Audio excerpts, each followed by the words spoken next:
Bismillah, alhamdulillah, wa salatu wa salam ala rasulullah wa ala alihi wa sahbihi ajma'in, ashhadu an la ilaha illallah wa la sharika lah, wa ashhadu anna Muhammadan abduhu wa rasuluhu ma ba'd. Assalamu alaikum.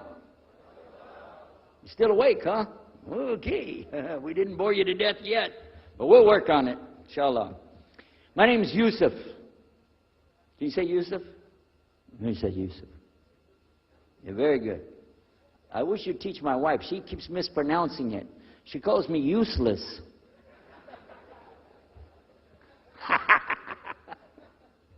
Alhamdulillah. Now, how many of you were in the program today? I was teaching us, trying to teach about how to call the people to Islam called da'wah. How many were there? Okay? All right. I just used an example what I was telling you about. Remember I was telling you when you introduce yourself to somebody, you got to get friendly with them. So I just used an example right there.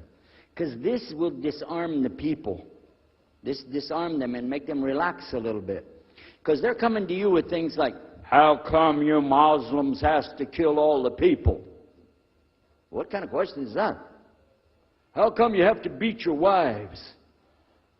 Why does your book tell you that you're the only ones going to go to paradise? So these kind of questions, when they come to you, what are you going to do? So the first thing, as we said in the program, and I hope, by the way, if you didn't join us today, join us tomorrow. Are we continuing tomorrow on the Dawah thing or no? Oh, okay. But when we're doing it, you look through the schedule. I'm not going to get into that, but just look through the schedule and join us for this whenever we're talking about the Dawah. Because part of giving Dawah is you. And if the people aren't buying it, they're not going to listen to what you got to say. So you got to soften them up a little bit. Got me? Okay, where are we? The subject tonight is the subject of priests and preachers entering Islam. And often people ask me, we heard about you used to be a priest or something, and you came into Islam, so, tell us about it. We want to know, how does that happen? And it's not just Muslims who want to know. Non-Muslims would like to know the story too, because they feel like, you mean you didn't understand? I mean, you were a priest, you didn't understand about Jesus? Come on, man! So, it's a topic that I talk about a lot. The first thing I have to do is clarify a couple of points. I was not a priest. In the English, we use the word priest to mean somebody who is in the Catholic Church. If you're not from the Catholics, if you're from the Protestants, then you don't use that term. We usually use the term, for instance, pastor, minister, preacher, reverend, and these are some of the titles. We came up with an awful lot of them because that's the way humans are, right? Give ourselves titles. So I was a preacher and a minister of music. But it doesn't really matter, but just if you're talking to a Christian and you say a priest, he's going to say, oh my God, how is that? And when they find out, oh, you weren't a Catholic, well, that's a lie, then you weren't a priest. So I want to clarify that. As a matter of fact, I will tell you, in my own estimation, I'm probably the least of the factions within this equation. Because there were so many other people that came into Islam the same time I did. That's why it takes a little bit of time to tell the story. But they asked me to tell it tonight, so we're going to do that. But I want you to listen carefully to realize what goes through the mind of a person that's not Muslim. Okay? And I usually start out by telling people that my father and I were both ministers, and both of us were also businessmen. In the reverse order. We were business first and preacher second. Got me? Because, well, as they say, business is business. And that's exactly how it worked. We operated mostly in Texas.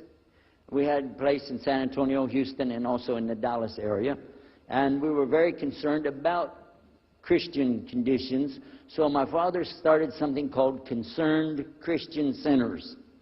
And basically, if you look at it from a material point of view, it was a place to sell stuff. But what we would do is take consignment things in. People could bring things into us, and then we would sell it and keep part of the money. And keep a lot of the money. But anyway, they would bring in what they make with their hands, arts and crafts. And a lot of old women, they like to sit around and make things, then they give it to us, And this helps the church, which is called the church, and then it helps them as well. So it became like business and religion tied together, and that's very common in our country. At one point, my father told me, we're going to start doing business with a man from Egypt.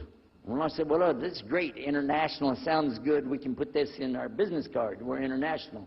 He said, and this man, he's from Cairo, Egypt. And that's where, if you know, they have the Nile River. They have those big pyramids. They have the Sphinx, Abu Hul. You know, they got everything. And we said, oh, this is good. He said, and he's a Muslim. I'll never forget it. I've told the story many times, but it's just like it happened yesterday. I'm standing in between the kitchen, or in the dining room and the living room area. You know, like this when we're talking, and I just stopped like this. I said, what? A Muslim? No way.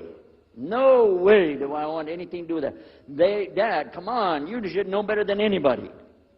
Because we were linked in with other preachers. My father supported people like Pat Robertson. Huh? You know him? Huh, Pat Robertson? And Oral Roberts.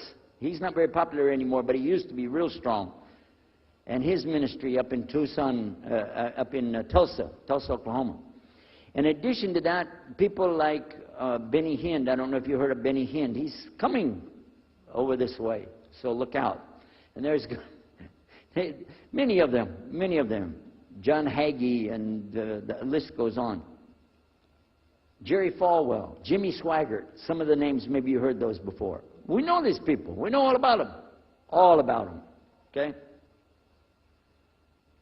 So at one point, here I am standing there talking to my father about a Muslim. These are the enemies of God. This is what we've been taught. These same people, I just mentioned their names, in their preaching on the television and so on, this is what they teach. Muslims are no good. Now it just became Muslims are terrorists. But back then, you know, we didn't reach that level yet. We were still just kidnappers, hijackers, you know. They said that Muslims don't believe in God, that they're worshiping a black box in the desert, and they kiss the ground 5 times a day. Now that's what we know, man. So here's this Muslim going to do business with us. I told my dad, no way, I'm not going to do it. And he insisted. He said, I want you to meet this man. He's very nice. And I said, I don't want to meet him. I never am like this, by the way. But on this case, I said, no. That's one thing I'm going to stand firm against. We're not going to do it. He said, I want you just to meet him. I said, all right. I'll do it for you. I'm going to do it my way. I'm going to go to church. And it's going to be on Sunday. When I come out of the church, I'm going to have my Bible under my arm. I'm going to have the salib. I used to carry a big cross. I'm going to have my cross with me. And I'm going to have my hat that says, Jesus is Lord. And I'm going to have my wife, born-again Christian, with me. And we are going to get this demon, devil, infidel, Muslim, and we're going to show him Jesus. Okay? And this is a true story, by the way. So I got up that morning on Sunday, and I was thinking, man, you know. We went to church. Strangely enough, the preacher was preaching out of the Old Testament about salvation coming at the time of David, which really puzzled me because according to Christianity, it's coming through Jesus. And it really, that opened the door for me, but that comes up later in the story. Why was he saying there's salvation before Jesus? That's interesting. Now, when I get there to my father's store, I'm looking around, you know. I'm looking for somebody wearing, you know, a long white robe and some kind of black, you know, thing over that with a long beard. And I guess I was looking for me, wasn't I? Anyhow, when I get in there, I don't see this guy. By the way, imama, sword, everything. Ayatollah Khomeini, maybe. This is what I had pictured. I said, where is he? I'm ready. My father said, he's over here. I said, where? I said, here. This is a normal guy. He was normal. He didn't have a beard. He didn't have any hair at all. I said, how do you do? I told him my name. He introduced himself. His name is Muhammad. I said, how do you do? after the niceties of hello, how are you, how's everything, I